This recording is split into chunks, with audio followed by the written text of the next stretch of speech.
So, good morning, students. We will continue with our class. Today, the attendance is a bit low compared to yesterday's class.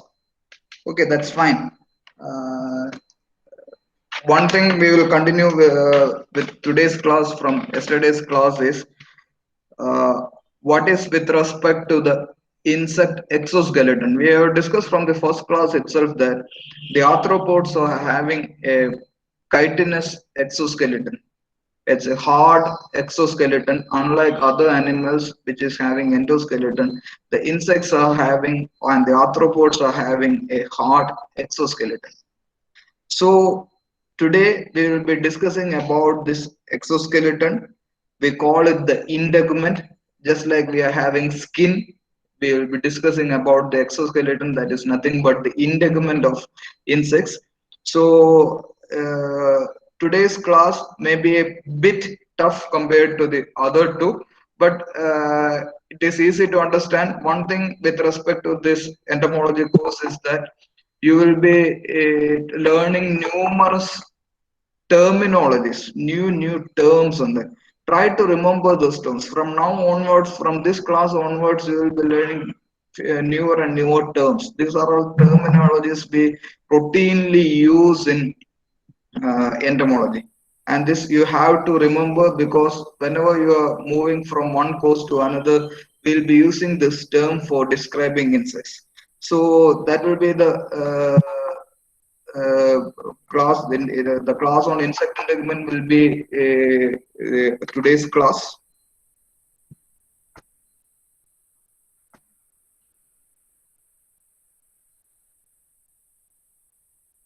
So are you able to see the slides now?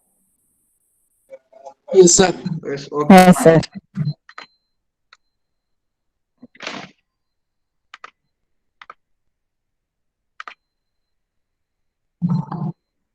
Just a minute, few people are joining now. Okay, so with respect to the introduction part, the introduction with respect to the insect integument, we have discussed in the past two classes. We have discussed that the insects are having a chitinous exoskeleton. The animals, usually the mammals and all, are having an endoskeleton or an internal skeleton, just like the skeletal system of human beings. So, but insects and other arthropods does not have an endoskeleton. That means an internal skeletal system. They're having an exoskeleton. That means a hard, rigid outer covering of the body wall.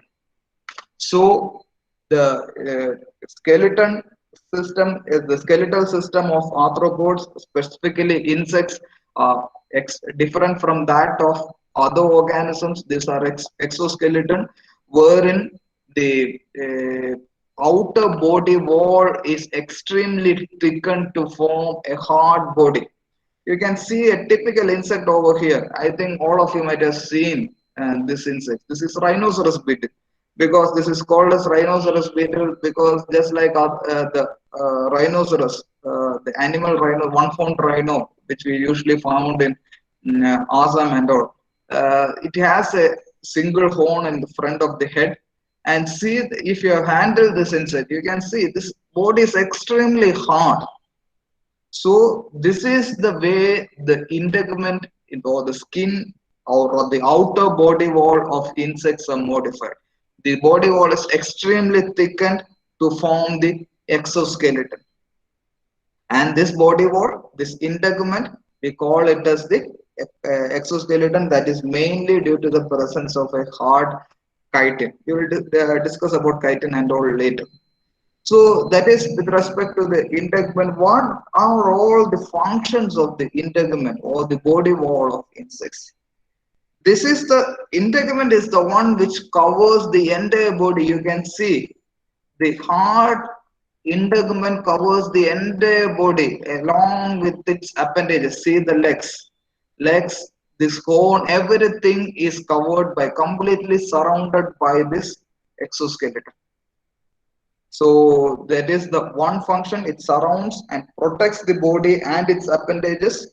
And the second thing is it provides rigidity to the insect body. That you can think with this picture itself. This is the structure which gives the rigidity to the body of the insect. And another thing is it also gives shape to the insects. The insect looks like as if the integument is look. How does the integument looks? If the integument is slightly varying, the shape of the body also varies. So the shape of the insect is also determined by the integument or the body wall. And for human beings or other mammals, the muscles are attached to the endoskeleton, that was skeletal system. So just like that, the muscles of insects are attached to the exoskeleton or the integument or the body wall. So it provides a space for attachment of the muscles to the insect integument.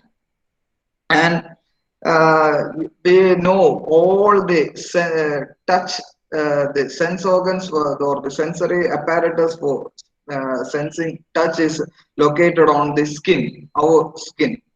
So just like that, the sense organs or the neurons ends in the insect integument or the insect body wall. So it provides space for nerve receptors to form sense organ because this forms the outer covering of the insect body. If the insect has to perceive some signal from outside, it has to be through the insect body wall. So if it has to touch the sense the touch or the tactile, we call it as tactile sense, sense any touching sensation. There should be a nerve ending at the tip of the body wall. So if it has to sense cold or warmth, it has to have some sensory neurons at the body wall which can sense temperature. So the body wall or the integument provides a space for the nervous receptors, and it protects insects from evaporation. I told you, I think in the last class, insects, the adaptability of insects to this world is because of its ability to conserve moisture, conserve water. This hard body wall or the integument of the insect is having a wax layer, a wax coating all over. So if you imagine, if you are providing a wax coating over the insect body wall, this wax coating protects the insects from evaporation of the inner water content. So the water requirement of insects is extremely low because the waxy coating of the integument prevents the evaporation of water from the insect body. Another typical function of the integument is to prevent the entry of disease-causing organism. So that is with respect to take the case of our skin also. Our primary function of the skin is to protect our insect body. It prevents entry of disease-causing organism. If we have an injury to any part of our body, that will provide an entry point for disease-causing organism. So just like that, this exoskeleton or the integument is extremely hard and it prevents the entry of the disease causing organism.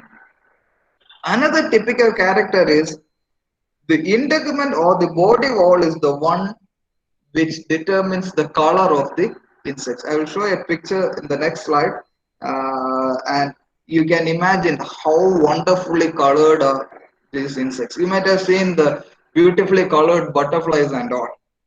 These colors are all provided by the body wall or the integument.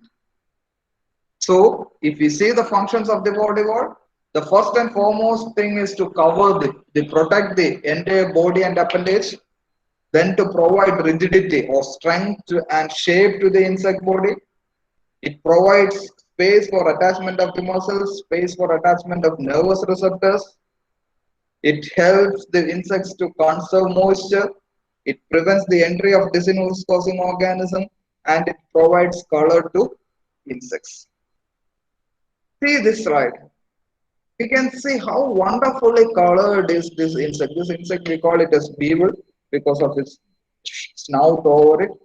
This is a beautifully colored insects. This color is due to the patterns on the insect integument. If you closely observe, you can see number of punctuations on the insect body wall or the integument. These small patterns reflect light in a different manner and gives this rainbow-like color to this insect. So this is how the insect integument provides color to the insect, and there are certain pigments also present in the insect exoskeleton that provides a particular color to the insect body. So it has performs the integument performs several functions in the insect, and first we will go into the structure of the integument. I will be discussing about the structure of integument in such a manner that first I will be telling about the outermost layer of the integument, then I will move inward.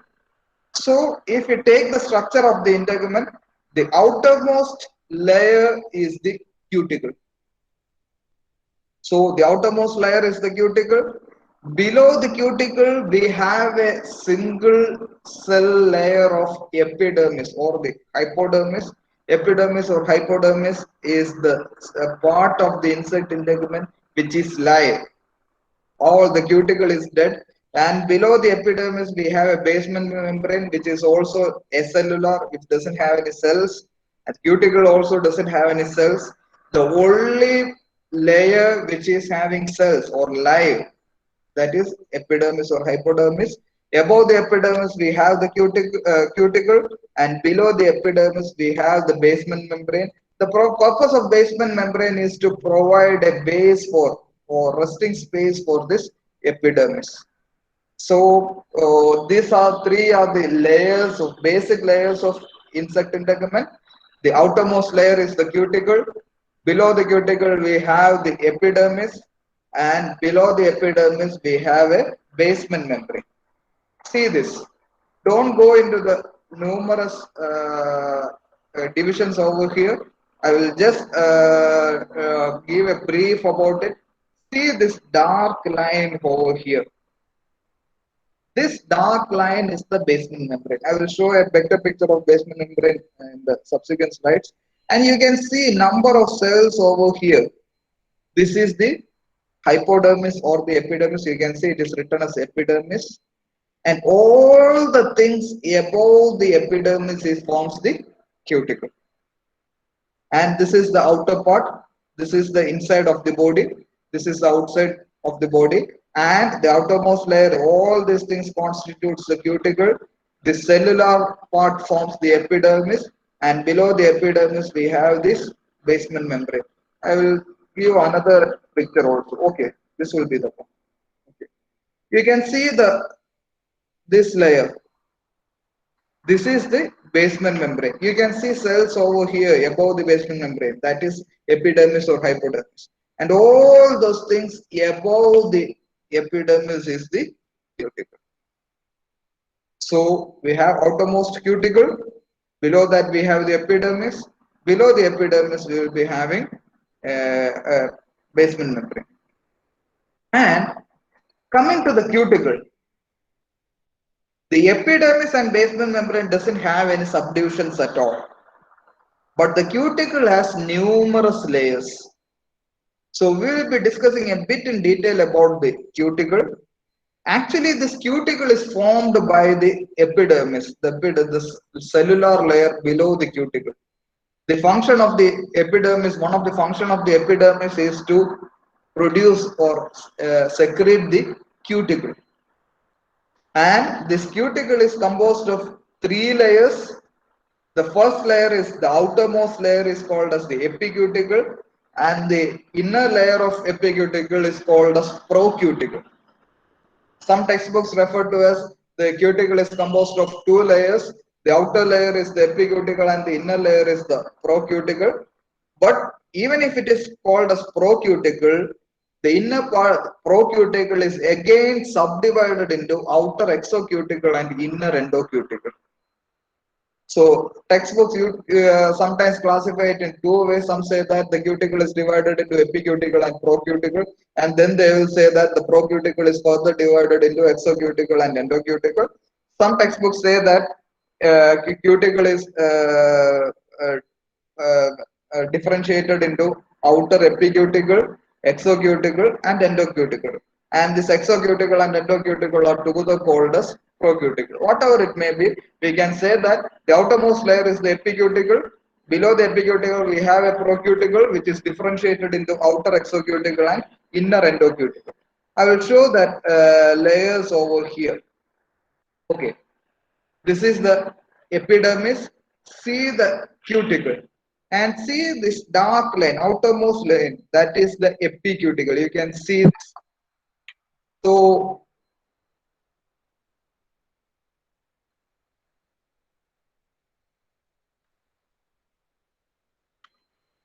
this dark line is the outermost epicuticle. Below the epicuticle, we have this procuticle, this entire thing. This is the epicuticle, this line. This entire thing, these two shaded portions, this is darkly shaded, this is lightly shaded. These two portions together constitutes the procuticle, and this procuticle is differentiated into this part, darkly shaded exocuticle and lightly shaded endocuticle. Yes, here it is more clear. The outer, that is the epicuticle, this is the exocuticle, and this is the endocuticle. Don't think about this mesocuticle and all. There is some others which give one more division, mesocuticle, but normally we don't classify it into mesocuticle. We have epicuticle, exocuticle, and endocuticle, and together the exocuticle and endocuticle together it is called as procuticle. I think it is clear to you. We have basement membrane, epidermis, cuticle. Cuticle is further divided into, we have three layers: epicuticle, exocuticle, endocuticle. Exo and endocuticle together we have, it forms the procuticle. And again, the epicuticle is further divided. I will explain again. The insect integument is or body wall consists of three layers. First is cuticle, epidermis, and basement membrane. Cuticle is further divided into epicuticle, exocuticle, and endocuticle. The epicuticle is further consisting of four layers. The layers of epicuticle are, the first or the outermost layer is the cement layer, and below the cement layer we have the wax layer, and this is the layer which we were discussing. I told you the insect body wall is having a waxy coating, and it prevents the loss of moisture from the insect body. And this wax layer is located in the epicuticle. So the outermost epicuticle consists of outermost cement layer. Below that we have a wax layer, and below the wax layer we have an outer epicuticle or cuticulin layer. This is an extremely thin layer, and below the outer epicuticle or cuticulin layer we have inner epicuticle. So epicuticle is further divided into cement layer, that is the outermost layer, wax layer which prevents the loss of water. Below the wax layer we have outer epicuticle or cuticulin layer, and below that we have the inner epicuticle. So this is how a whole picture of insect integument looks like.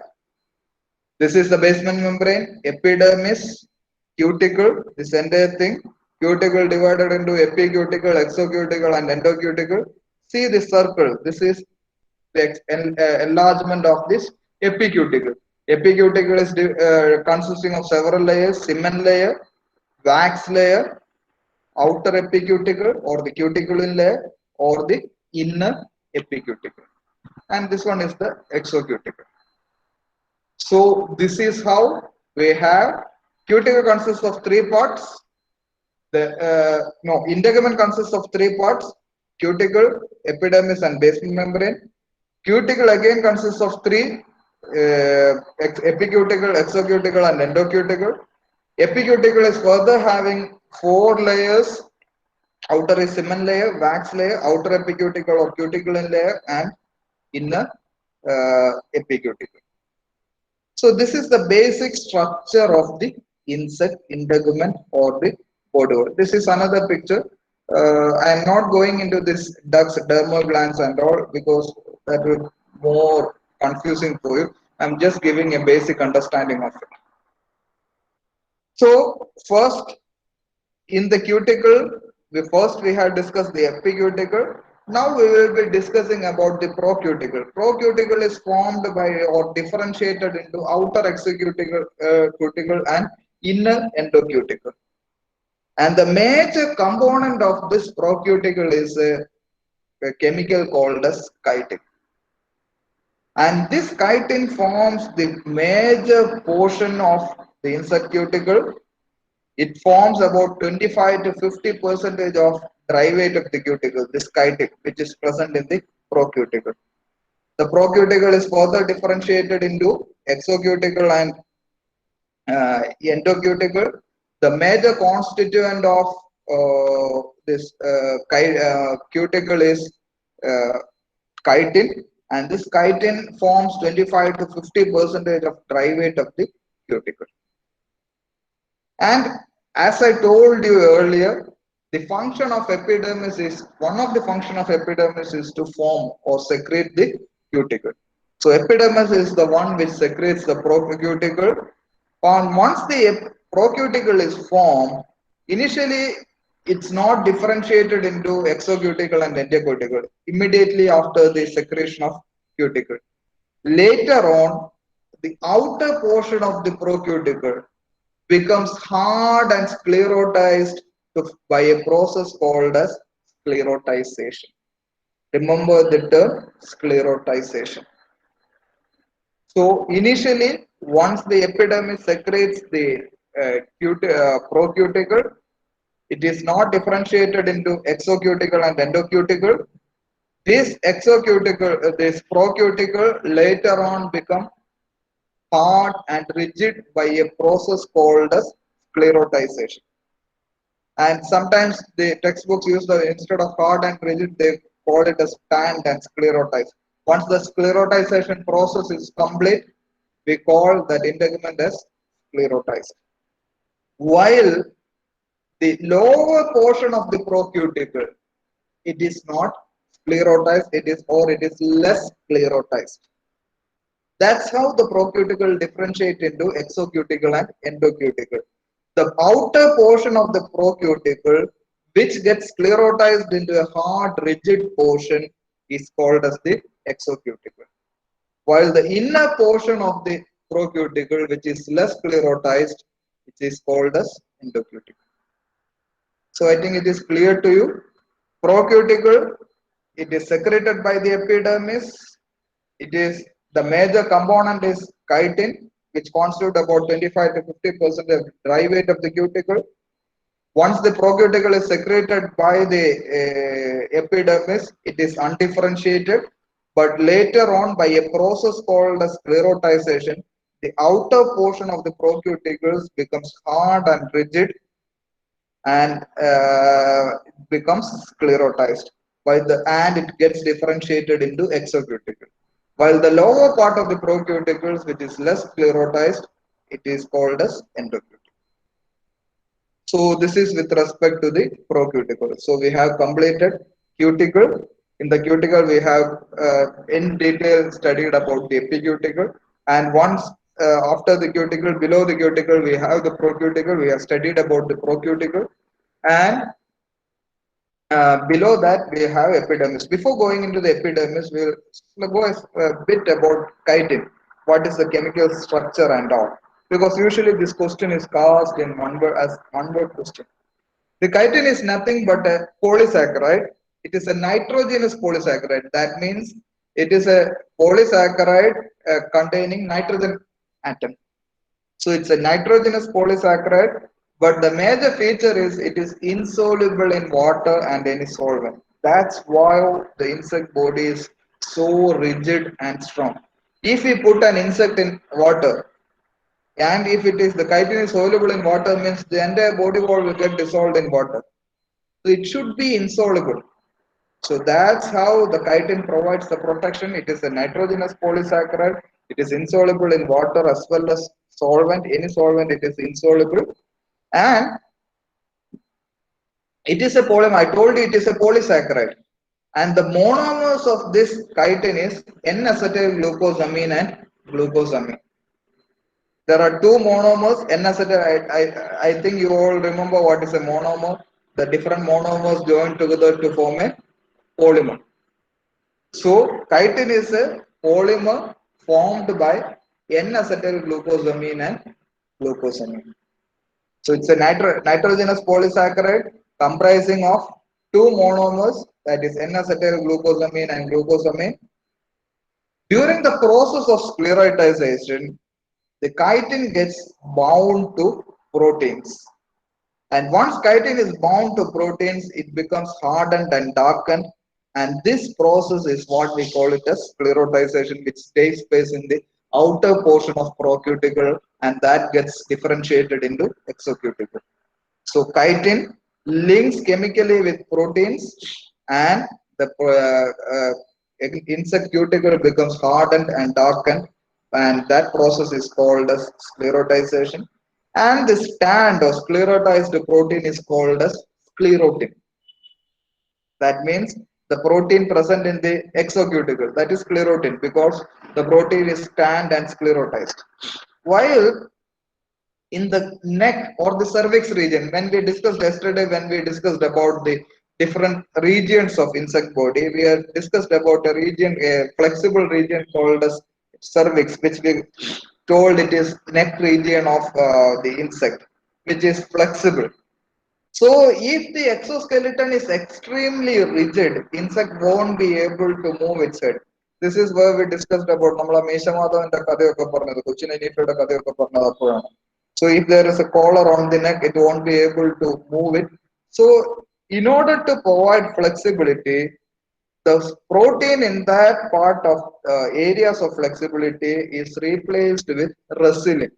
In areas where the exoskeleton or the integument is extremely rigid, the protein is sclerotin. If the area requires some flexibility, we have a rubber-like elastic protein called as resilin. So this is with respect to chitin. It is a nitrogenous polysaccharide comprising N-acetylglucosamine and glucosamine. The chitin is linked to proteins and by the process called sclerotization and leads to hardening and darkening. And the stand proteins are called as sclerotin, and the flexible proteins we call it as resilin. Coming to the next layer, epidermal layer or the epidermis. As I told you, it is single cell thick. It is not multicellular. It is single cell thick. A single layer of cells will be there, and this is the outermost cellular layer in insect, because above the epidermis we have the cuticle. Cuticle doesn't have any cells. So if someone is asked which is the outermost cellular layer of insect, that is epidermis, nothing but epidermis. And as I told you, one of the major function of epidermis is to secrete different layers of cuticle. There is another function, that function is the epidermis secretes some enzymes, and these enzymes are involved in the digestion of cuticle. We will discuss about the digestion of cuticles in the coming slides. This digestion of cuticles takes place at the time of moulting and all we will discuss in the coming slides. So epidermis is a single cell thick. It is the outermost cellular layer. The function is to secrete the cuticle. Another one function is to secrete enzyme which digests the cuticle. So it secretes the cuticle, it digests the cuticle. So it has both the function. So this is the major functions of epidermis. And basement membrane, I told you, it is non-cellular. Its function is just to provide a support to the epidermal layer. And coming to the integumentary process of cuticular appendages, you might have seen the insect body may be having number of processes. You might be have seen some insects with spines and all. That means certain outgrowths. That sometimes you have seen a picture of. I will show one that.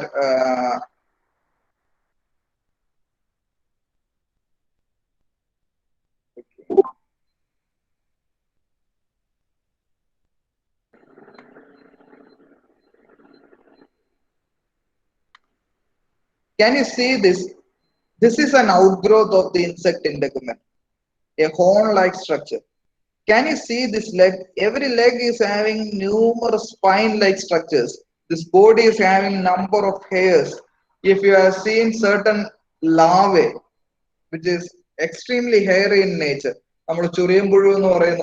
it is extremely hairy in nature. Just like humans have hairs, which are outgrowths of our body wall, the insects have also have several outgrowths, or we call it as integumentary process or cuticular appendages. One thing is that the insect integument, this process can grow outward or inward. So that means this integumentary process can be external or internal. That means there can be some process which grow outside. There can be some process which move inward. So we have integumentary processes which can be external or internal. The external process can be classified into two: cellular and non-cellular. You can see it here. The external process can be cellular and non-cellular. The cellular process means this process arises from the epidermis, because that is the only cellular layer in an insect integument. If any process originates from the epidermis of insect body wall, that is the cellular process. If it doesn't involve the epidermis, it is called as the non-cellular layer. First, we will discuss about the non-cellular process. There is, if the insects are having a non-cellular, rigid, immovable structure, it is called as microtrichia, or sometimes it is called as spines or tubercles. The microtrichia are hair-like. If it is a bit thick, just like a spine, or just like say a thorn in the touch me not plant, തൊട്ടവാടി കാണുന്ന മുള്ളു പോലെയാണെന്നുണ്ടെങ്കിൽ, if it is a bit thick, then we call it as spines. Tubercles are certain kind of projections or the integumentary processes which is not hair-like or spine-like. This is just എന്താണ് ഉരുണ്ടിരിക്കുന്ന പോലെയൊക്കെ തോന്നും. These are tubercles. But the typical feature of microtrichia, which are hair-like external process, spines, which are a bit thick process, whatever it may be, it is rigid. That means it is strong. It is immovable. That means the insect won't be able to move it. It is non-articulated. If the insect has to move any cuticular process, it has to be articulated. That means if something happens to our skeletal system, if something breaks over here, we will put a plaster over here and we will make it immovable. But once you remove this plaster, you can see that our hand can be moved and it articulates at this point, this angle region. But this microtrichiae or spines are non-articulated. That means it is immovable. And these are non-cellular because it is not connected to the epidermis. So the cuticular process can be external or internal. The external process can be cellular and or non-cellular. The non-cellular process, it is rigid, non-articulated or immovable. And the examples are hair-like microtrichia or thick spines. And we will move into the cellular one. The cellular one cuticular process can be unicellular or multicellular. Unicellular means this process is formed by a single cell of epidermis. If it is multicellular means this process is formed by numerous, more than one cell of the epidermis.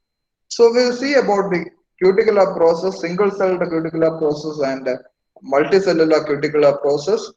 The single celled or the unicellular cuticular process is called as macrotrichia or setae. Remember macrotrichia or setae.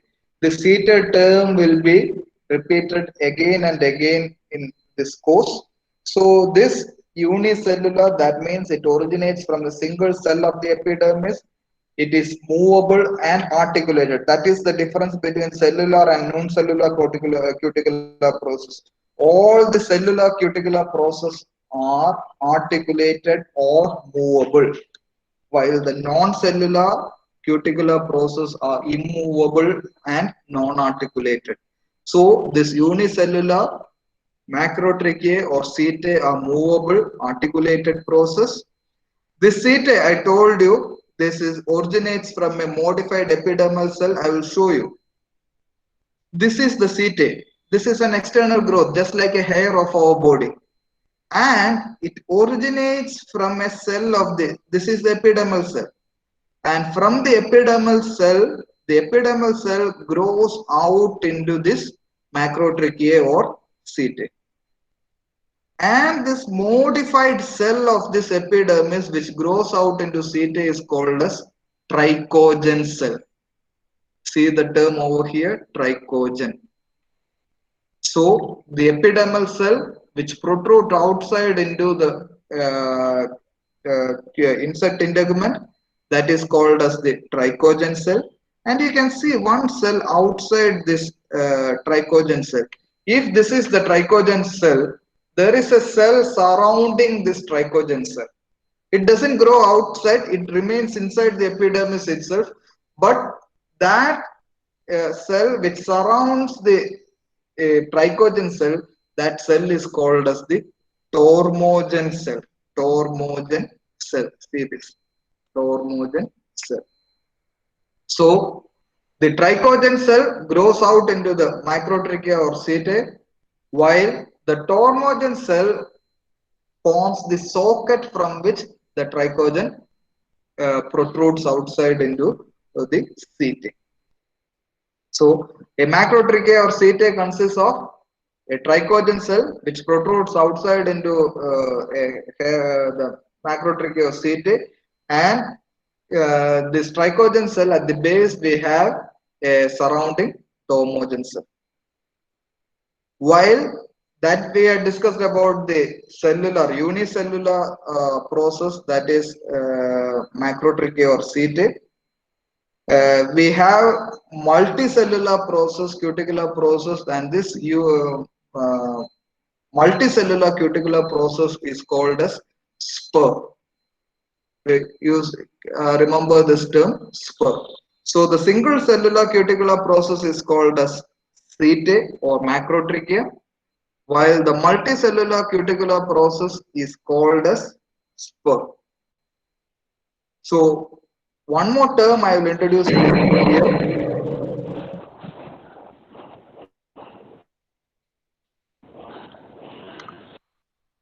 As okay, someone has switched on the microphone. I thought someone has telling something. I think you are able to follow this. This insect cuticular process can be external or internal.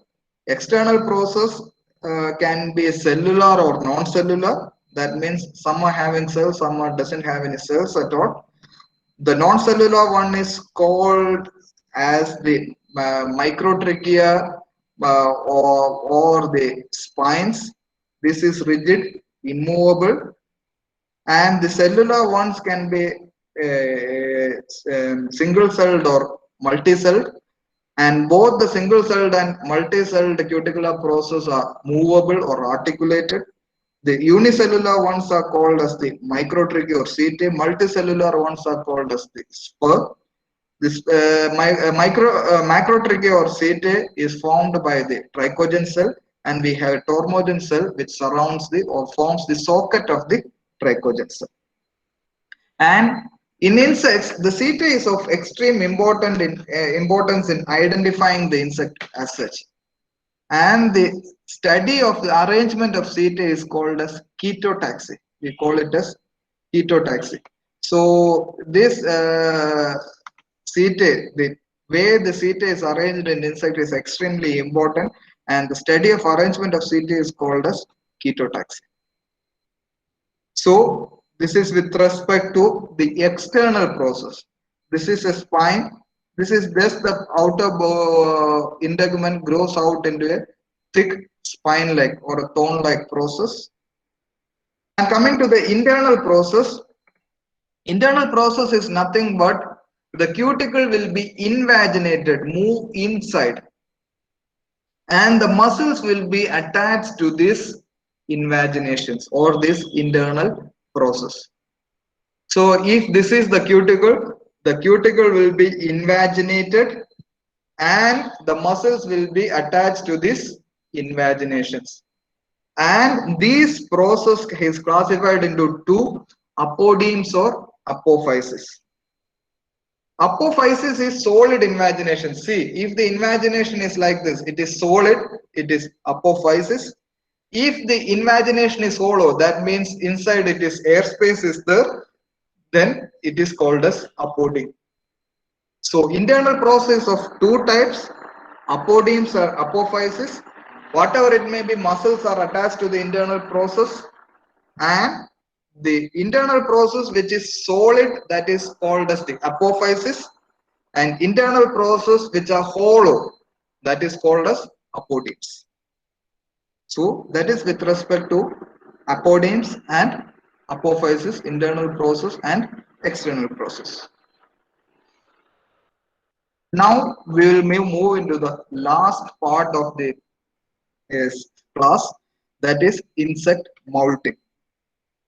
I think all of you might have seen how at least seen the cast skin of the snakes. നിങ്ങൾ പാമ്പ് പടം പൊഴിച്ചിട്ടിരിക്കുന്ന കണ്ടിട്ടുണ്ടാവും ഞാൻ വിശ്വസിക്കുന്നു. So every now and then, if you move out in your backyard and all, you might have seen cast skin of snakes. We call it as പാമ്പിന്റെ പടം പൊഴിഞ്ഞു എന്ന് പറയും. In the same manner, insects also removes its old skin. But there is a purpose for this removal of old skin in the case of insects. We are discussing for the last 2 to 3 classes that the insect body wall is extremely hardened and sclerotized. That means extremely thick in nature. If the insect has to grow, the insect, this outer hardened insect body wall prevents its growth, because I told it provides the shape. Once the structure which provides the shape prevents, it is extremely hard, means it prevents its growth. Take the example of നമ്മൾ സിനിമയിലൊക്കെ കാണുന്ന പടയാളികളുടെ ഒക്കെ പഴയ പടയാളികളുടെ ഒക്കെ പടച്ചട്ട എന്ന് വിചാരിക്കുക. So the insect integument is just like a shield protecting a warrior. But if the shield, if that person, if that soldier grows in size, if a soldier gains in weight, he has to change the shield. Just like we are changing the size of our shirt or clothing. If your size of your shirt may be 30 or 32, but if you gains weight after this 2 to 3 months of lockdown period, if you have taken too much of food, you will not fit in that body. So in order to fit into that body, you can change the clothing. You can change the size of the shirt from 32 to 34 or 30 to 32. But what the insect will do? Insect, the body wall is extremely hardened and sclerotized. It doesn't allow the insect to grow. So for each time insect has to grow, insect has to shed the cuticle. That means what the insect will do, at the time of growth, insect will remove its old cuticle, that hardened cuticle, and by the time the new cuticle is formed, it will increase its size in body. I will repeat it again. As the cuticle, which is extremely hardened and sclerotized, prevents the growth of the insect, the insect will shed its cuticle at the time of growth, and once the cuticle is shed, immediately insect will grow on its own. And the shedding of this cuticle, this process is called as moulting. The process of shedding of old cuticle and the formation of new cuticle, that is called as moulting. And it has two steps. The first step is apolysis and the second step is ecdysis.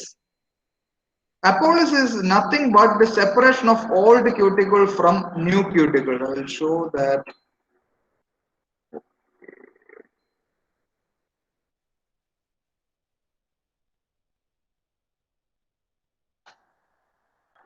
Okay, see this picture. This is the typical cuticle, epicuticle, exocuticle, endocuticle, epidermis and the basement membrane. And there is no space between epidermis and the cuticle. But see, this is the first step. There will be a space generated between the endocuticle and the epidermis. And this step, the separation of old cuticle from the new cuticle, that is called as the apolysis. That step is called as the apolysis. So the first step is the separation of old cuticle from the epidermal cells. The second step is ecdysis, that is shedding of, that is removal of the old cuticle. So apolysis is nothing but the separation of old cuticle from the epidermal cells. Second step is the ecdysis, that is shedding of the old cuticle. And the discarded skin or the molted skin, once the molting process is completed, the old skin is discarded by the insect. That discarded skin or molted skin is called as exuvia. And once the molting process is completed, once the ecdysis is completed, that is, once the old cuticle is shed, a new cuticle is formed. I'll show you a few pictures that is extremely exciting for you. See this grasshopper. This is its old skin. It is trying to remove the old skin and the insect is emerging out of this old skin. This removed old skin, this one is called as the exuvia. See this? The entire insect is coming out of this old skin. If you look out closely in the nature, you can see this cast skin or exuvia that is extremely common in nature. You have to observe closely to see that. See, the molting process is complete now. The insect moved out of this old cuticle, that is completely shed the cuticle, and this is the exuvia and this is the insect. Immediately after the ecdysis, what will happen is that the insect body wall is not hardened or sclerotized. I told you that earlier, immediately after, I told you epidermis secretes the procuticle, and immediately after the secretion of the procuticle is undifferentiated. That means it is, the outer part is not sclerotized into exocuticle. So that means immediately after the ecdysis, the insect body wall is not sclerotized, and by the time the procuticle, the outer portion of the procuticle becomes sclerotized into exocuticle, the insect will expand its size of the body. That means മലയാളത്തിൽ പറയുകയാണെന്നുണ്ടെങ്കിൽ ഈ എക്ഡൈസിസ് കഴിഞ്ഞ് ഇത് പുറത്തേക്ക് വന്നു കഴിയുമ്പോൾ cuticle hardened ആയിരിക്കില്ല, സ്ക്ലീറോട്ടൈസേഷൻ process complete ആയിട്ടുണ്ടാവില്ല, തുടങ്ങിയിട്ടേ ഉണ്ടാവില്ല പ്രോക്യൂട്ടിക്കിളിൽ. ആ സ്ക്ലീറോട്ടൈസേഷൻ പ്രോസസ് ആണ് ക്യൂട്ടിക്കിളിനെ ഹാർഡൻ ചെയ്യുന്നത്. So before the sclerotization process initiates in the procuticle, the cuticle is flexible in nature. It's not hardened by the process of sclerotization. So during that period of flexibility, the integument grows and the insect will be able to grow. at that time. So that is how the insect grows in size. This is another picture of another grasshopper. Slowly,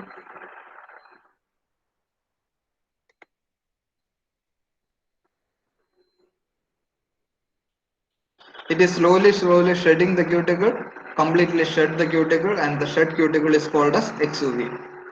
And what are all the steps in molding? I will discuss this with a diagram. First step is, I told you this is the cuticle. The first step, you can see the epidermal cells.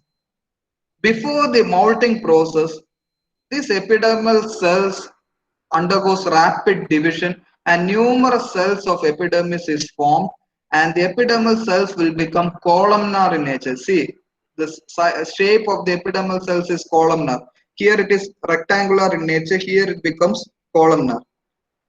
Once the molting process is completed, insect will get enlarged, insect will grow in size. Then again this columnar cells become rectangular in nature. So initially the epidermal cells will become, it divides into number of times, and the epidermal cells will become columnar, and there will be a gap generated between the outer that old cuticle and the epidermal cells, and this process of separation of old cuticle from the epidermal cells is called as the apolysis. That's the first step of molting. And the space that is created between the old cuticle and the epidermal cells is called as the exuvial space. I will repeat, the space that is generated between the old cuticle and the epidermis is called as the exuvial space. Immediately after the formation of the exuvial space, the epidermis will first secrete the outer epicuticle or the cuticulin layer. Here it is written as new epicuticle is formed, but specifically the outer epicuticle or cuticulin is the first layer which is formed. And into this space, that is the exuvial space, the epidermis will secrete certain enzymes, chitinases and proteinases. They, into this space, that exuvial space, the epidermis will secrete moulting fluid, and this moulting fluid contains numerous enzymes, that is proteinases and chitinases. But once the moulting fluid is secreted, immediately after that, these proteinases and chitinases are inactive, and this once the outer epicuticle or cuticulin layer is formed, then only the enzymes proteinases and chitinases in the moulting fluid will becomes active. Because if the chitinases and proteinases becomes active before the formation of outer epicuticle or cuticulin layer, the same proteinases or chitinases will degrade the epidermal cells. So in the function of outer epicuticle or cuticulin is to protect the epidermal cells from the proteinases and chitinases in the molting fluid. So molting fluid will be secreted into the exuvial space. It consists of chitinases and proteinases which are inactive initially. The outer once the outer epicuticle or the cuticulin layer is formed, these proteinases and chitinases will become active. And these proteinases and chitinases, I told you, this is the exocuticle, this is the endocuticle. Endocuticle contains chitins and protein. We have, I told you, sclerotin and resilin. And this chitinases and proteinases starts digesting this endocuticle. But the chitinases and proteinases cannot digest exocuticle because exocuticle is extremely sclerotized. These chitinases and proteinases cannot completely digest the sclerotized exocuticle, but the partially sclerotized endocuticle will be completely digested by the proteinases and chitinases. And what will happen is the chitinases and proteinases completely digest this endocuticle, and this digested endocuticle will be resorbed or absorbed back by the epidermal cells. So by that time, this is the cuticulin layer, and by that time the epidermis starts secreting the new undifferentiated procuticle. Remember the term undifferentiated. See, it is single, the shaded in a single color. Earlier it was shaded in two colors. See, that is differentiated into exocuticle and endocuticle. Here it is undifferentiated. So it secretes undifferentiated procuticle, and see the epidermal cells which are columnar, and still while the procuticle is undifferentiated, that is before it is getting sclerotized, the insect grows in size. Insect takes in air, huge quantity of air, and because of this air inside, it stretches the body, and because of this stretching of the body, these columnar epidermal cells will become rectangular. Once the insect has grown in size, then only the procuticle gets sclerotized and differentiated into exocuticle and endocuticle.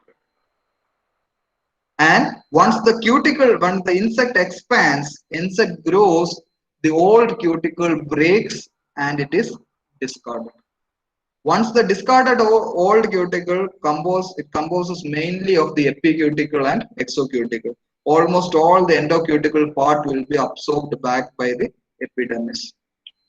So this is the written material. I will just go through it. First, there will be a space will be created, that is separation of old cuticle from the epidermal cells, and that space is called step is called the sapolysis, and that space is called as the exuvial space.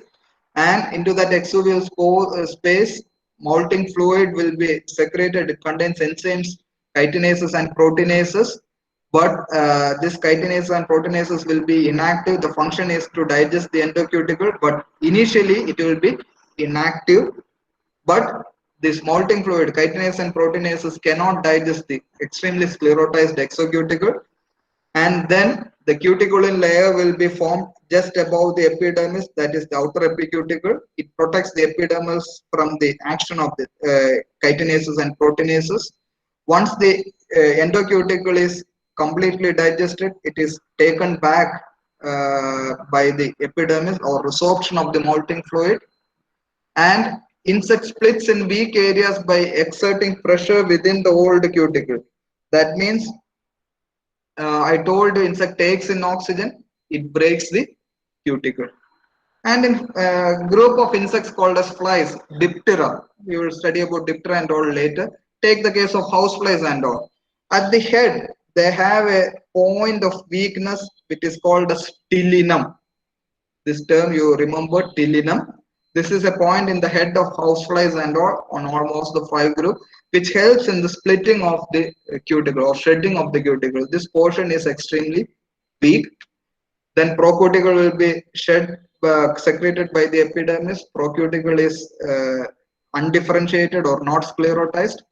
This is soft in nature, and once the cuticle is expanded, the procuticle becomes sclerotized and differentiated into exo and endocuticle, and above the epicuticle or the cuticulin layer, wax layer will be formed, and above the wax layer, cement layer will be formed. So if you are asked the last layer to be formed in the molting process, that is cement layer.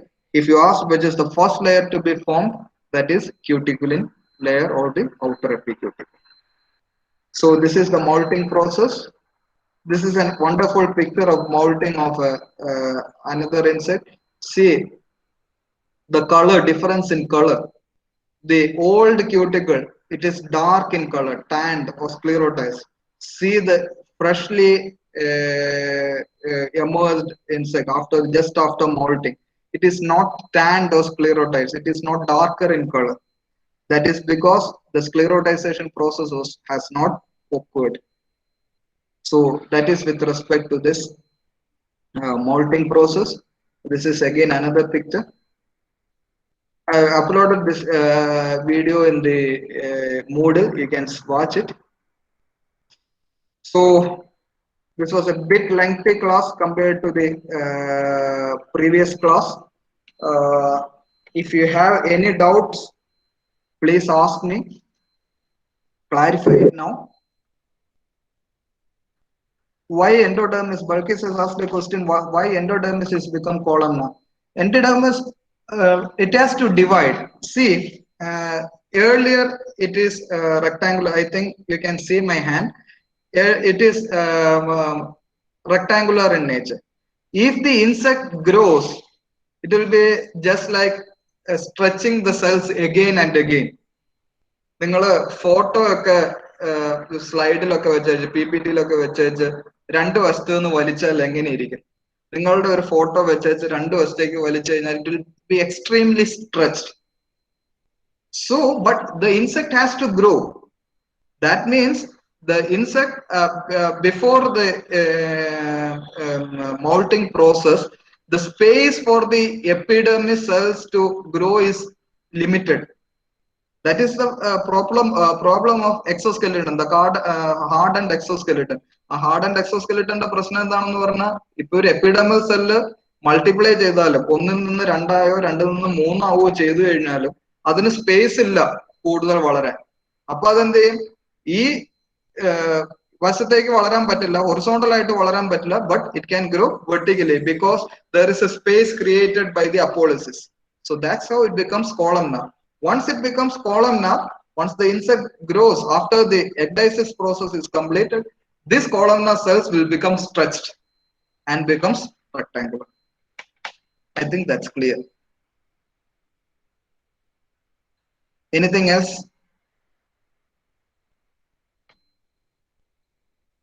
The cells become columnar just because it doesn't have the space to grow. Only the space available is the vertical space that is created by the exuvial space. That is the after the apolysis, that space is created.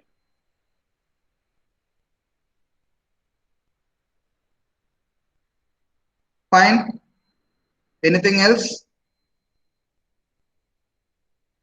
So yesterday night, some 60 or 65% have attended the quiz. Don't think it as an exam. Just attempt it after hearing the lecture itself. Don't. I'm not checking into marks and all. This is just for your knowledge purpose, what you have learned from it. Today I will be sharing the practical thing and all. Purchase a record book, just like the record book you used in the plus 2 classes. Cover it with a brown paper, and you have to write it on the right side of the, you should have an index, and after the index sheet, right side of the paper you should write the thing, and left side you should draw the thing. I will give rough. I will give a WhatsApp picture of how a record should look like. Anything else? Okay. If there is nothing much to discuss, I'm stopping for the while. Thank you. Tomorrow we will see it again. We will continue the class. Thank you.